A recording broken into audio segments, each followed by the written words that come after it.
കണ്ണൂരിൽ ജയിലിൽ നിന്നിറങ്ങി നാട്ടിൽ പോകാൻ ബൈക്ക് മോഷ്ടിച്ചയാൾ പിടിയിൽ. തൃശൂർ സ്വദേശി സോഡ ബാബു എന്ന ബാബുരാജാണ് പിടിയിലായത്. കണ്ണൂർ SN പാർക്ക് പരിസരത്ത് നിന്നാണ് ബൈക്ക് മോഷ്ടിച്ചത്.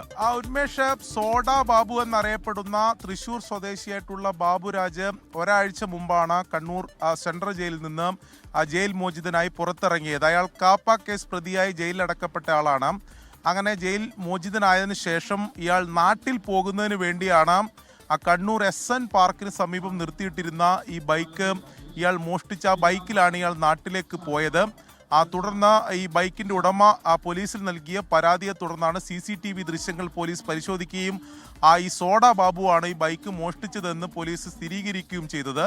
തുടർന്ന് നടത്തിയ അന്വേഷണത്തിലാണ് തൃശ്ശൂരിൽ നിന്ന് ഈ ബാബുരാജിനെ, സോഡ ബാബു എന്നറിയപ്പെടുന്ന ബാബുരാജിനെ പോലീസ് പിടികൂടിയത്. ഞാൻ നേരത്തെ സൂചിപ്പിച്ചതുപോലെ കാപ്പ കേസിൽ ജയിലിലടക്കപ്പെട്ട ആളാണ്.